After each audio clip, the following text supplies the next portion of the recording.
कि जितने भी नेता हुए हैं सिर्फ लोगों को बरगलाने का कार्य किया है। आज यहाँ पर देख लीजिए कि जितना भी आपका कोयला का अवैध कारोबार हो रहा है, जितना भी प्लांट लग रहा है, सब किसी का रिश्तेदार पहला बात वहाँ पर कार्यरत है। और बड़ा दुख लगता है कि जब किसी विधानसभा का, किसी राज्य का, किसी देश का अगर नेता व्यापारी बन जाए तो याद रखिएगा वो जगह अत्यंत पिछड़ी में आएगा।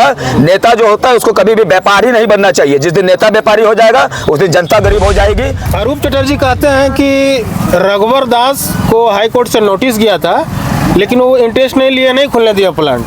और अरूप चटर्जी पर आरोप भी लगता है कि आंदोलन करके कई कंपनियां दिया बंद कर। इस पे क्या कहेंगे? देखिए लोग क्या किए और नहीं किए ये पूरा आप मीडिया होकर के आपको मालूम है कि अरूप चटर्जी ने आपका नरेंद्र मोदी जी के पास भेजा, फिर वहां से बंद सब साठगांठ होता है। इस बात को जान, जितने भी राजनेता आज तक हुए हैं सिर्फ दलाली किए हैं। गरीब लोग को आज तक उनकी तरफ मुड़ के नहीं देखे। जब वोट का समय आता है तब उनको दरवाजा पर जाते हैं, हाथ जोड़ते हैं, चाहे धर्म के नाम पर जोड़ते हो, चाहे रिश्ता के नाम पर जोड़ते हो, चाहे जाति और पार्टी के नाम पर जोड़ते हो। लेकिन इस बात को याद रखिएगा कि जब तक जिस दिन टाइगर जयराम महतो का सरकार सीएम के रूप में बन जाएगा, जितना भी बंद फैक्ट्री है वो खुल जाएंगे।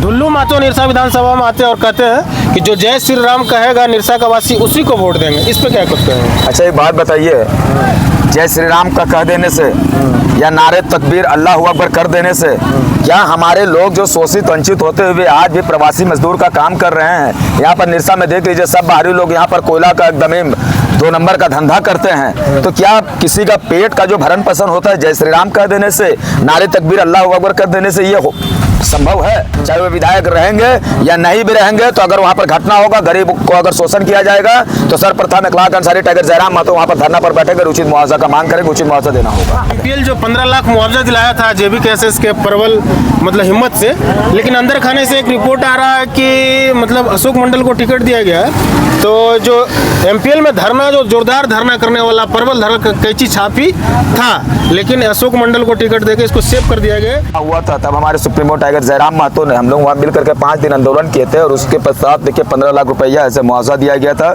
उस धरना को धार देने के लिए हमारे साथ शीतल दा लोग थे और प्रसन्नजीत दा थे और ये पंकज दा लोग थे, या जितने भी हमारे भाई साहब इन लोगों की वजह से आज देखा जाए तो यहाँ पर क्रांतिकारी आया था, पूरा निरसा का क्रांतिकारी। अगर जेबी केसेस को लाने वाले हैं तो हमारे जितने भी जो भाई महेश मोदी दा है इन लोगों की वजह से। तो आज एक चीज जान लीजिए कि समस्त निरसा वासी जो विधानसभा के लोग हैं इस बार परिवर्तन की ओर अग्रसर हो चुका है। हम लोग अपना, लेकिन अंदर खाने एमपीएल जो 15 लाख मुआवजा दिलाया था जेबी केसेस के प्रबल हिम्मत से, लेकिन अंदर खाने से एक रिपोर्ट आ रहा है कि अशोक मंडल को टिकट दिया गया है। तो जो एमपीएल में धरना, जो जोरदार धरना करने वाला प्रबल धरना कैची छापी था, लेकिन अशोक मंडल को टिकट देके इसको सेव कर दिया गया कि आने वाला समय में हो सके कैची छाप धरना ना दे। इस पर क्या करें? नहीं, ऐसा नहीं होता है। आज तक इतिहास में निरसा विधानसभा में कोई ऐसा धरना नहीं दिया जो कि 15 लाख मुआवजा दिलाया 6 दिन के बाद, 6 दिन लगातार। चलिए आपका मनसा ये है कि अगर ये एमपीएल का साठगांठ से, चलिए आपका जो क्या नाम अशोक मंडल जी को मान लीजिए यहाँ पर टिकट दिया गया तो कम से कम वहाँ पर घटना नहीं होगा।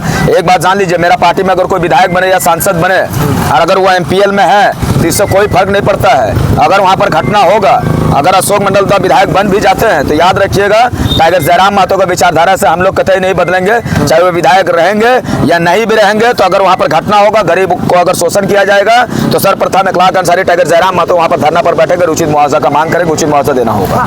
दुल्लू महतो जिंदाबाद, इखलाक अंसारी जिंदाबाद, जिंदाबाद जिंदाबाद, जेल कैंप जिंदाबाद, जिंदाबाद जिंदाबाद, छाप जिंदाबाद, जिंदाबाद जिंदाबाद, टाइगर जयराम महतो जिंदाबाद, जिंदाबाद जिंदाबाद। दुल्लू महतो निरसा विधानसभा में आते हैं और कहते हैं कि जो जय श्री राम कहेगा निरसा का वासी उसी को वोट देंगे। इस पे क्या कहते हैं? अच्छा एक बात बताइए, जय श्री राम का कह देने से या नारे तकबीर अल्लाह अकबर कर देने से क्या हमारे लोग जो शोषित वंचित होते हुए आज भी प्रवासी मजदूर का काम कर रहे हैं, यहाँ पर निरसा में देख लीजिए सब बाहरी लोग यहाँ पर कोयला का एकदम 2 नंबर का धंधा करते हैं, तो क्या किसी का पेट का जो भरण पोषण होता है जय श्री राम कह देने से, नारे तकबीर अल्लाह अकबर कर देने से ये संभव है?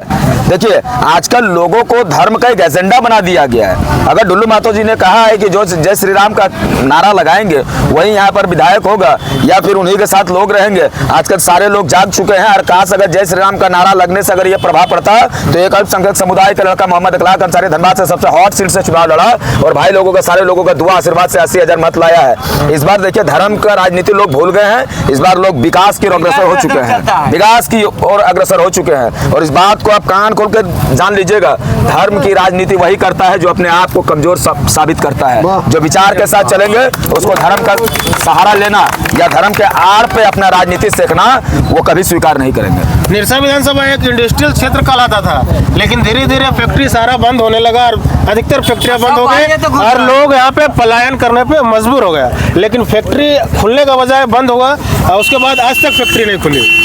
देखिए, एक बात बताते हैं, अगर फैक्ट्री का कहीं पर बंद फैक्ट्री आज तक नहीं खुली, बंद फैक्ट्री बिल्कुल खुलेगी। आप जब तक अपने कमान, अपना वोट का जो वैल्यू होता है एक अच्छे व्यक्ति के हाथों पर नहीं दीजिएगा, जो विचारधारा के साथ चलता है, जो नीति नियम के साथ चलता है, तो जाहिर सी बात है अगर फैक्ट्री कहीं पर लगेगी तो मेरा ही जमीन को दलाली करके खरीदा जाएगा। चलिए, अगर फैक्ट्री लग भी गई तो चलिए रोजगार के लिए अगर सृजन होता है तो इसके बावजूद भी प्लांट को बंद कर दिया जाता है, क्योंकि पूरा झारखंड को, या मैं स्पेशली बात करूं अगर आपका निरसा विधानसभा का, तो यहाँ पर जितने भी राजनेता आज तक हुए हैं सिर्फ दलाली किए हैं। गरीब लोग को आज तक उनकी तरफ मुड़ के नहीं देखे। जब वोट का समय आता है तब उनको दरवाजा पर जाते हैं, हाथ जोड़ते हैं, चाहे धर्म के नाम पर जोड़ते हो, चाहे रिश्ता के नाम पर जोड़ते हो, चाहे जाति और पार्टी के नाम पर जोड़ते हो। लेकिन इस बात को याद रखिएगा कि जब तक जिस दिन टाइगर जयराम महतो का सरकार सीएम के रूप में बन जाएगा, जितना भी बंद फैक्ट्री है वो खुल जाएंगे। और जहां जहां पर मान लीजिए प्लांट नहीं लगे हैं, जो अभी भी ऐसा आपको चल जाइए, आपको डुमरी विधानसभा से में या बगोदर से में, वहां पर आज भी मतलब जमीन जो है मरुस्थल की तरफ पड़ा हुआ है। तो जिस दिन टाइगर जयराम महतो का सरकार बनेगा, समझ जगह पर हम लोग प्लांट खोलने का काम करेंगे ताकि प्रवासी मजदूर जो प्लांट का शिकायत है, प्लांट का मुद्दा को हम लोग जड़ से खत्म करने का एक चीज पूछना चाहेंगे कि अरूप चटर्जी कहते हैं कि रघुवर दास को हाई कोर्ट से नोटिस गया था लेकिन वो इंटरेस्ट नहीं लिए, नहीं खुलने दिया प्लांट। और अरूप चटर्जी पे आरोप भी लगता है कि आंदोलन करके कई कंपनियां दिया बंद कर। इस पे क्या कहेंगे? देखिए, लोग क्या किए और नहीं किए ये पूरा आप मीडिया होकर के आपको मालूम है कि अरूप चटर्जी ने आपका नरेंद्र मोदी जी के पास भेजा, फिर वहां से बंद सब साठगांठ होता है। इस बात को जान लीजिए, आप जान गए तो फिर सब लोग जानते हैं साठगांठ बिल्कुल होता है। आज उन लोग का चल अचल संपत्ति का पता कीजिए ना, पता चल जाएगा। जब जब मतलब इलेक्शन आता है तो कंपनी चालू करने का कगार पा जाता है, लेकिन होता नहीं है। कगार पर आता है मतलब क्यों लोग जानना चाहते हैं? ऐसे बात है, कगार पर आता है, वो लोग को फंडिंग हो, कुछ पैसा मिले, चुनाव में हम लोग ये करेंगे। देखिए, आज तक अगर 81 विधानसभा की बात करें समझ झारखंड में, तो एक बात को याद रखिएगा कि जितने भी नेता हुए हैं सिर्फ लोगों को बरगलाने का कार्य किया है। आज यहाँ पर देख लीजिए कि जितना भी आपका कोयला का अवैध कारोबार हो रहा है, जितना भी प्लांट लग रहा है, सब किसी का रिश्तेदार पहला बात वहां पर कार्यरत है। और बड़ा दुख लगता है कि जब किसी विधानसभा का, किसी राज्य का, किसी देश का अगर नेता व्यापारी बन जाए तो याद रखिएगा वो जगह अत्यंत पिछड़ी में आएगा।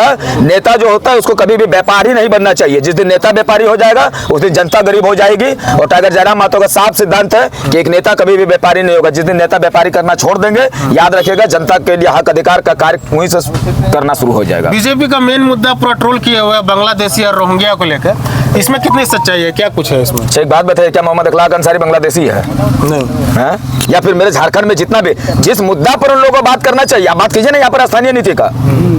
कौन यहाँ पर बांग्लादेशी मुसलमान है, कौन बाहर से आए हुए हैं? मतलब इन लोग तो बात करते हैं कि जो भी अदर देश का लोग है वो भारत में है, और भारत के लोग हम कहाँ जाए? भारत के लोग जितना अभी आप एक बात कीजिए, अभी अगर आप रोजगार की बात कीजिएगा तो हम लोगों को रोजगार नहीं मिल रहा है, बाहर से रोजगार। अब पता नहीं मुसलमान को इन लोग एक टारगेट कर लेते हैं कि नहीं रोहिंग्या मुसलमान। आप बात कीजिए रोजगार का, आप बात कीजिए शिक्षा का, आप बात कीजिए नीति नियम का। आप लोग इस बार मतलब एक चीज जान लीजिए कि बेवकूफ बनने वाले नहीं है, और लोग इस बार जाति और पार्टी को देख करके वोट करने नहीं जा रहे। समस्त निष्ठावासी इस बार माटी को देंगे, टाइगर जयराम महतो को देख करके इस बार मतदान करेंगे। चलिए, बहुत बहुत धन्यवाद।